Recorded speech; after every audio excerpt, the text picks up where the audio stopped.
mereka, orang-orang yang bukan pribumi Indonesia, menganggap kita pribumi Indonesia adalah sebagai budak-budak mereka.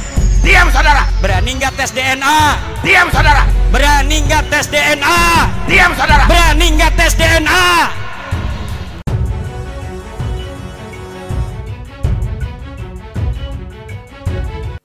Satu orang Habib yang bodoh lebih mulia daripada 70 kiai orang Jawa.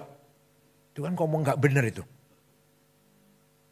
Habib walaupun zina, walaupun minum arak, pasti masuk surga. Dunia tengah berubah. Berbagai tren neokolonialisasi bergerak dan berkembang secara masif dengan berbagai pola gerakannya. Virus ideologi radikal, intoleransi, ekstremisme dan terorisme telah berkembang menjadi senjata efektif untuk menghancurkan kedaulatan sebuah negara. Kalau di dunia Islam dimulai dari Arab Spring, Ar-Rabi' al-Arabi, dimulai dari Tunis, kemudian Mesir, Libya, sekarang masih Suriah, dan seterusnya. Insya Allah kalau kita, selama kita masih memperkuat ukhuwah di antara kita, insya Allah Arab Spring gak akan berpengaruh untuk kita semuanya. Kalau toh ada pengaruhnya sedikit. Dengan cara membelokkan narasi sejarah dan kebudayaan, serta melakukan berbagai adu domba, kelompok intoleran dan radikal terorisme terus berusaha merebut masa depan suatu bangsa. Dengan menggunakan diksi-diksi agama yang terdistorsi dan dipolitisasi, serta dengan mengorbankan sentimen atas nama agama. Ideologi radikal, intoleransi, ekstremisme dan terorisme bergerak merekrut dan menghegemoni para pengikutnya baik secara terbuka maupun secara tertutup. Sejak dulu ada, zaman Nabi pun ada, maka turunlah Al-Quran, ayat Al-Quran, wal murjifuna fil madinati lalugriyannaka bihim thumma la yujawirunaka fiha illa qalila. Muhammad, wal murjifuna fil madinah, orang-orang atau kelompok yang bikin gaduh di Madinah, usir Muhammad. Jangan berkesempatan hidup bersamamu di Madinah. Sekarang kita sedang menyaksikan radikal yang berada terjadi di Bangladesh. Sampai jelas di mata dunia, di depan mata dunia, konflik antara Islam dan Hindu di sana. Presidennya Nyai Hasinah lari terbirit-birit ke India. Sudah terlalu lama juga sih jadi presiden, bosan sudah. Juga kekerasan di Inggris yang selama ini harmonis, beberapa umat Islam menduduki jabatan penting. Pernah menjadi wali kota di London. Pernah ada dubes Inggris di Indonesia Muslim. Namanya siapa? Abdul Azim namanya. Dah. Periode 5 tahun yang lalu ya. Sekarang sedang bergejolak. Kekerasan terjadi di Inggris, terutama di London, antara umat Islam dan Muslim. Jelas pasti ada yang mengadu domba. Fenomena pembubaran Jamaah Islamiyah dan keberadaan teroris attack merupakan pertanda lahirnya babak baru penyebar luasan ideologi radikal, intoleransi, ekstremisme dan terorisme yang bergerak masif secara terselubung dan undercover. Menurunnya indeks potensi radikalisme bukan pertanda perang terhadap gerakan dan paham radikal terorisme berakhir. Kelompok intoleran dan radikal terorisme kini tengah menyusup, bergerak senyap dan mengkonsolidasikan kekuatannya dengan strategi infiltrasi dan akuisisi di semua sektor kehidupan sosial, ekonomi, politik, kebudayaan, kesehatan, pendidikan, pertahanan dan keamanan. Mereka tengah berusaha merebut dan mengambil alih kepemimpinan di semua sektor dan menguasai seluruh sumber daya yang ada di negeri kita ini. Kebanyakan mereka menyusup di perguruan tinggi, perguruan tinggi umum, bukan agama, bukan. ITB, IPB, ITS, Undip, yang nanti alumninya akan menduduki kedudukan penting di Telkom, PLN, Pertamina. Mereka mengkaji buku namanya Ma'alim fit Thoriq yang ditulis oleh Said Qutb. Yang isinya semua yang datang dari luar Islam masuk golongan atau kategori jahiliyah. Kalau jahiliyah harus kita perangi. Termasuk nasionalisme ada jahiliyah. Pancasila jahiliyah. Undang-Undang Dasar 45 jahiliyah. DPR tauhid. Pemerintah ini kafir. Harus kita perangi. Itu doktrin kelompok tarbiyah yang ada di mana-mana. Bahkan di pengajian-pengajian keluarga, ibu-ibu, istri-istri, polisi, tentara di perumahan-perumahan.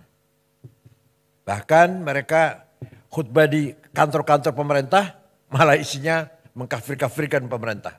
Padahal khutbahnya di BUMN padahal.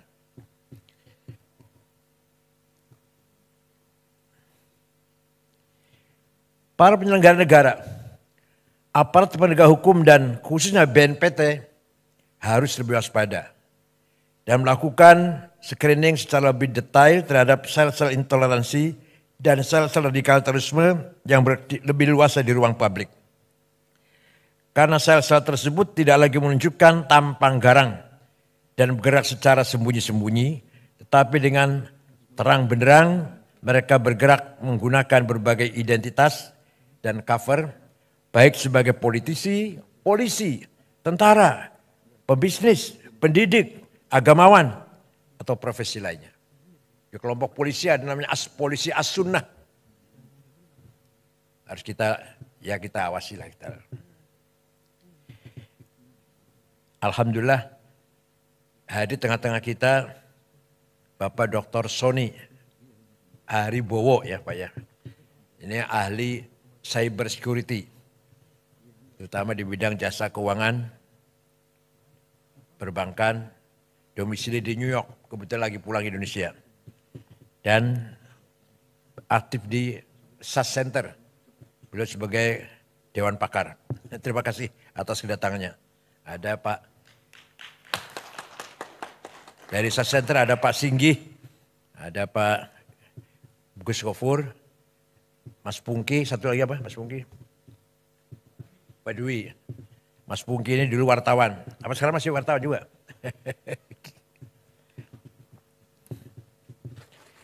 Tsunami digital dan lompatan teknologi yang masif menjadikan dunia semakin tanpa batas. Kecepatan informasi yang tidak mudah dibendung menjadi peluang bagi kelompok intoleran dan kelompok radikal terorisme untuk menyebarluaskan paham dan nilai-nilainya secara terbuka dan pengaruhi alam bawah sadar generasi digital. Sosial media dan berbagai platform lainnya dapat menjadi alat propaganda efektif bagi kelompok radikal untuk menciptakan kondisi chaos dan disharmoni di tengah-tengah masyarakat. Sangat banyak. Di TV pun masih ada penceramah yang mengarah pada radikalisme. Yang kita tonton tiap pagi. Begitu di radio. Seperti TV-TV Ar-Roja, Arisalah, Al-Wisol, masih banyak lagi. Antara lain saja itu. Pesantren, Az-Zaitun, As-Sunnah, Eskariman, Bukhari Muslim, Yayasan Ali bin Abi Thalib, dan lain-lain. Ulil Albab di Lampung. Maraknya cyber attack, serangan cyber, dan digital terorisme yang dibarengi dengan pressure terhadap imunitas ideologi warga bangsa Indonesia di tengah serbuan ideologi transnasional, bila dibiarkan dan tidak diantisipasi, berpotensi mampu meretakkan kedaulatan nasional bangsa Indonesia dan mengacaukan kesatuan dan persatuan Indonesia. Kedaulatan digital harus diprioritaskan selain keberadaan kedaulatan teritorial yang juga harus dijaga. Penguasaan terhadap teknologi dan infrastruktur digital secara mandiri, keberadaan regulasi yang tepat, dan pengembangan talenta digital memadai, serta upaya literasi digital harus terus didorong dan difasilitasi agar seluruh stakeholder bangsa dapat menjadi ujung tombak penjaga kedaulatan digital Indonesia. Di DPR ini pernah dibahas nggak Pak Anwar Sanusi? Pak Anwar Sanusi, di DPR dibahas nggak? Nggak, pengamanan digital, keamanan cyber, dibahas nggak di DPR? Komisi berapa itu? Komisi berapa? 3. Dampak krisis global dan residu politik Pilpres 2024 harus segera dimitigasi dan disolusikan bersama. Sehingga persatuan kesatuan nasional dan masa depan bangsa tidak terkoyak. Benang kusut perbedaan pandangan dan pilihan politik harus diakhiri dan rasa persaudaraan sebagai sama warga bangsa harus segera dipulihkan kembali. Memang terus terang kita malu dengan pemimpin yang non-muslim kalau kita bicara agama ya. Kita dapati pemimpin muslim yang amburadul, yang kacau balau, semrawut. Betapa kita bangga atau kita acungi jempol, kita hormati pemimpin yang non-muslim. Seorang Perdana Menteri Belanda, siapa namanya itu? Lupa namanya. 14 tahun jadi Perdana Menteri. Setelah serah terima jabatan, pulang pakai sepeda pancal. Gak ada pengawal, gak ada yang nganter, pakai sepeda pancal. Mantan Perdana Menteri Belanda. Baru saja serah terima jabatan dari kantor, pulang naik sepeda pancal. Beberapa pejabat yang saya tahu di Australia tanpa pengawal. Gubernur tanpa dikawal, saya pernah jumpa. Di kita yang beragama Islam, yang kaya dengan dalil ayat Quran dan hadis. 330 triliun entah kemana itu. Itu saya jumpa dengan seorang jaksa, gak usah sebut namanya. Kalau dibuka sebenarnya 1000 triliun, bukan 330. Sebenarnya 1000 triliun kerugian negara di tambang timah itu. Padahal beragama Islam adalah Ahlussunnah Jamaah lagi. Momentum 17 Agustus di depan mata.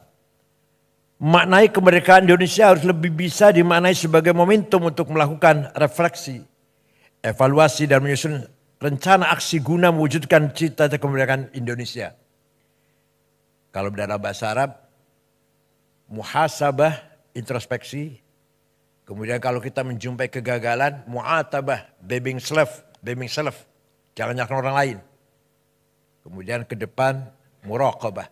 Tetap kita membangun optimis. 17 Agustus adalah momentum mensyukuri nikmat kemerdekaan. Dengan mengisinya meningkatkan pelayanan dan pemihakan terhadap nasib dan masa depan rakyat Indonesia. Bukan sekedar perayaan pesta pora yang menghabiskan 87 miliar.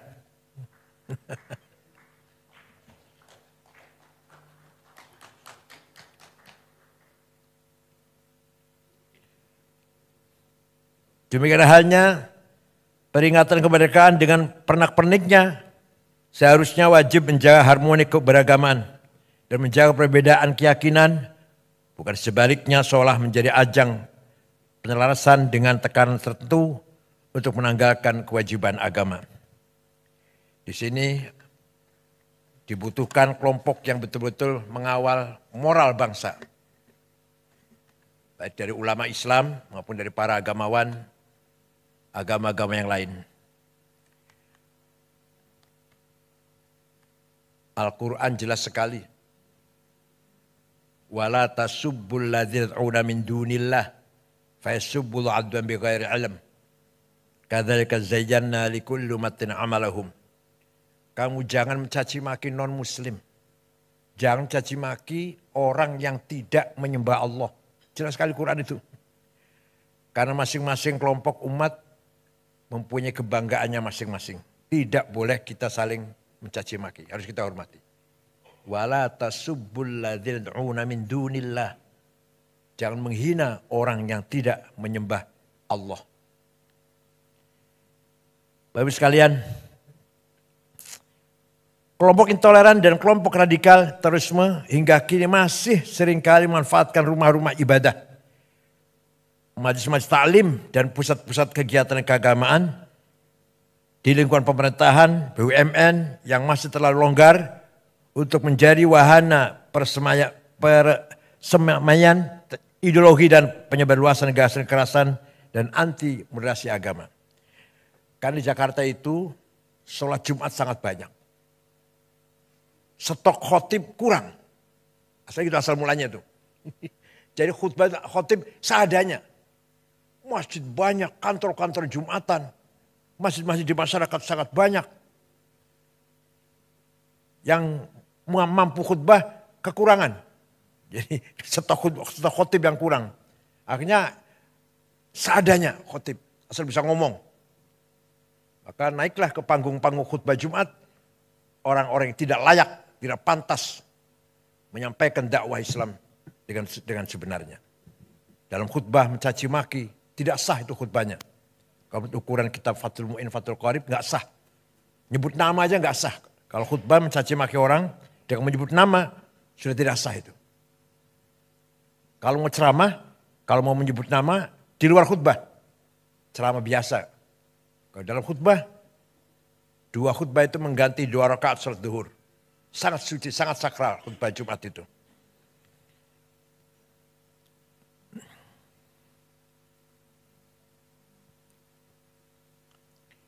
Rumah-rumah ibadah,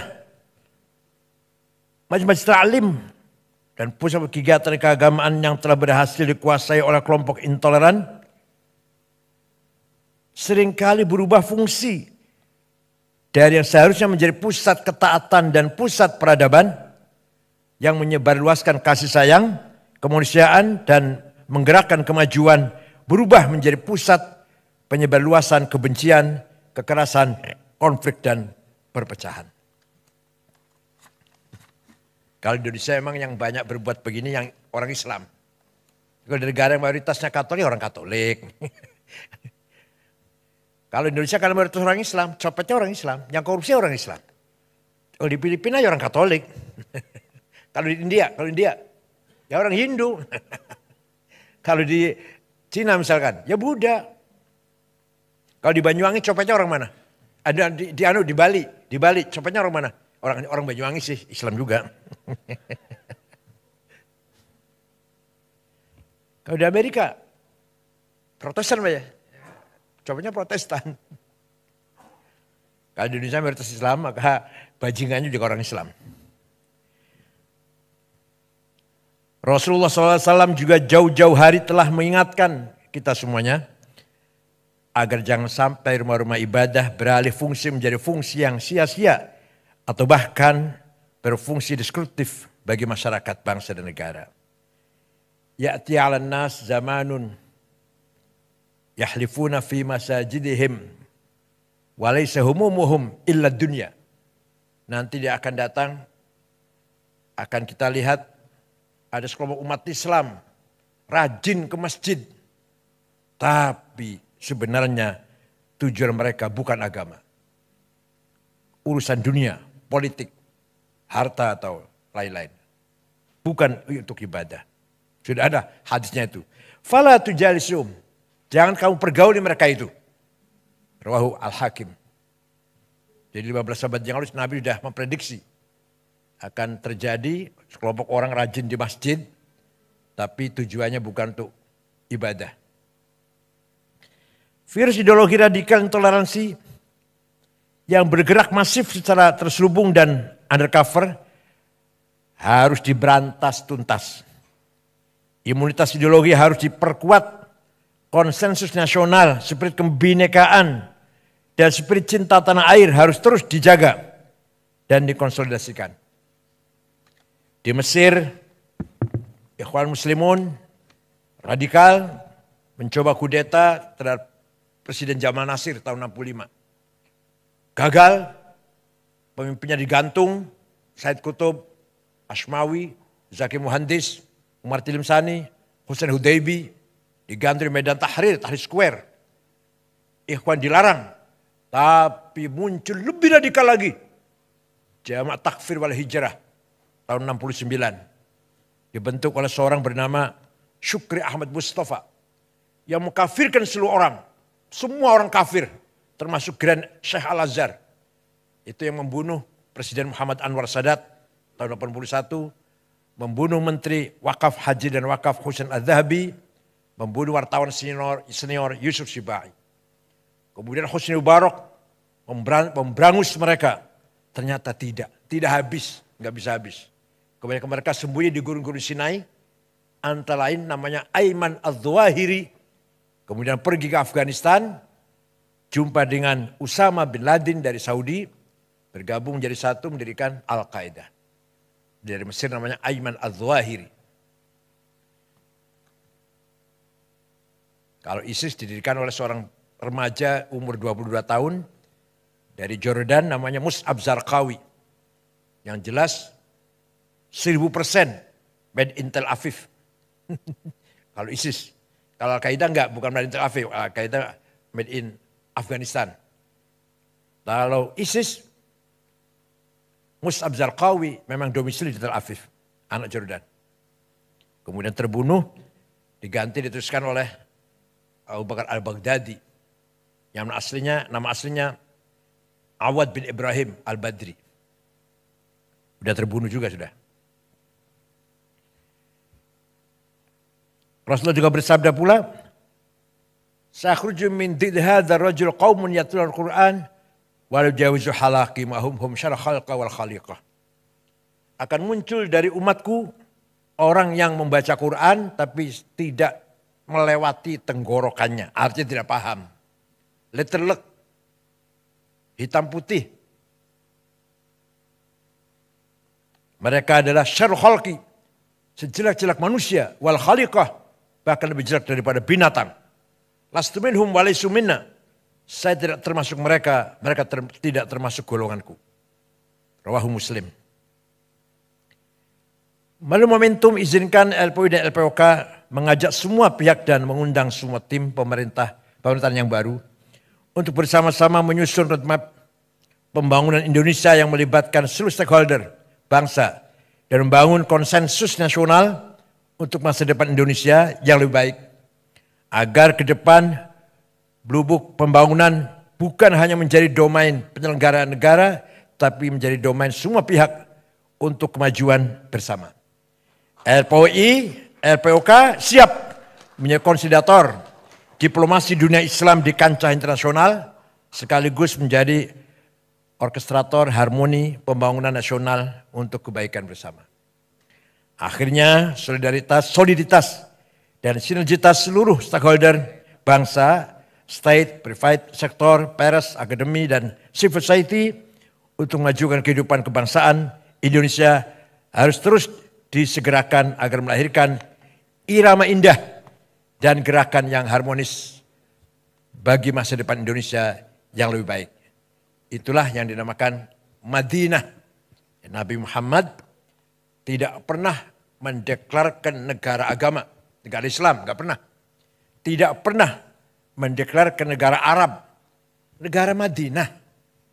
Yang di dalamnya Muslim dan non-Muslim, Arab dan non-Arab. Yang Islam pendatang dan pribumi. Diberlakukan sama hak dan kewajibannya. Maka negara yang dibangun Nabi Muhammad adalah Madinah, bukan negara Islam, bukan negara Arab. Seperti Indonesia. Indonesia bukan negara agama dan bukan negara suku. Indonesia yang terdapat 6 agama itu yang resmi. Yang tercatat Pak Catur. Yang tercatat masih banyak lagi. Agama kita ini. Indonesia bukan negara agama dan bukan negara suku. Indonesia. yang terdapat 6 agama, itu yang resmi. Yang tercatat Pak Catur. Yang tercatat masih banyak lagi. Agama kita ini, Darmo Gandul, Gotoloco, Sambelun, Subud, Parpalin, Kaharingan, Kapitayan, Karuhunan, Sunda Wiwitan, Pedayakan. Waduh masih banyak lagi agama, ada 200 barangkali Pak Tradisional. Nyuwun sewu Jogja kata nggih. Di Jogja banyak, di Jawa Tengah. Ini yang formal, yang resmi aja 6 agama. Islam, Katolik, Kristen, Hindu, Buddha, Konghucu. Bukan negara agama Indonesia ini. Bukan negara suku, bukan negara Jawa, Sunda, Batak, Dayak, Madura, bukan. Indonesia. Yang di dalamnya ratusan suku. Berapa? 400 ya? Lebih suku ya?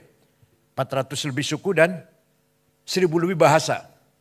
Yang harus kita jaga bersama. Kebinekaan harus kita jaga bersama. Nabi Muhammad ketika menerima tamu Kristen Najran dihormati, kemudian Nabi mengatakan, "Qul inna au iyyakum la'ala hudan au fi dhalalim mubin." Ayo kita duduk bersama, bincang-bincang, entah aku atau Anda yang benar. Coba, gak mengatakan saya benar kamu salah goblok, enggak gitu, enggak.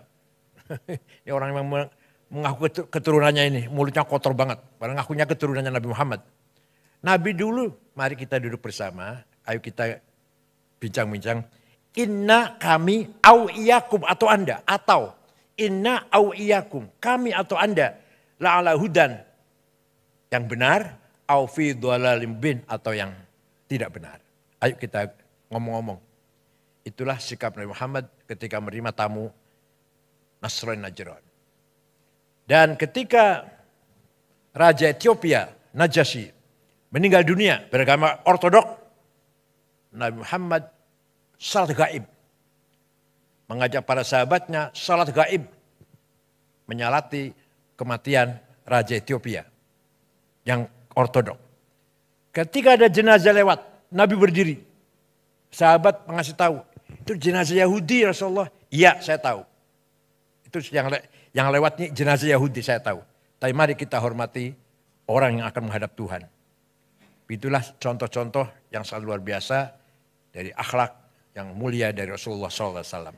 Kenapa kita umatnya amburadul, carut marut, gak karu-karuan. Terutama di Indonesia ini yang jauh dari nilai-nilai akhlak Rasulullah SAW. Bahkan yang mengaku keturunannya mulutnya kotor, caci maki sana sini. Saya mengatakan satu orang Habib yang bodoh lebih mulia daripada 70 kiai orang Jawa. Itu kan ngomong gak benar itu. Habib walaupun zina, walaupun minum arak, pasti masuk surga. Ini walhasil mereka ini menganggap diri mereka super. Kiai-kiai Jawa ini yang bukan Habib di bawah mereka. Ini bertentangan dengan Quran dan bertentangan dengan Rasulullah sendiri. Inna akramakum indallahi atqakum. Yang mulia di mata Allah adalah yang paling bertakwa. Tidak pandang turunan siapa. Saya kira itu, mohon maaf kalau terlalu panjang. Mudah-mudahan pertemuan ini menambahkan khazanah perbendaraan peradaban kita. Selamat datang Pak Sony, dan insya Allah kedatangan Pak Sony akan bermanfaat untuk kemajuan LPUI dan LPOK. Terima kasih. Syukran wa dumtum fil khairi barakati wan najah. Ini beberapa orang belum datang Pak Sony. Ada dari Al-Irsyad, masih berobat di dokter. Dokter Kiai siapa namanya? Abdullah Zaidi. Dari Wasliyah Profesor Yusnar, masih di jalan dari Bogor. Yang lain belum datang siapa lagi? Dari Syarikat Islam. Ustaz Halif ya, belum datang, belum kelihatan. Syukran wa dumtum fil khairi barakati wan najah. Wallahu a'lam. Wassalamualaikum warahmatullahi wabarakatuh.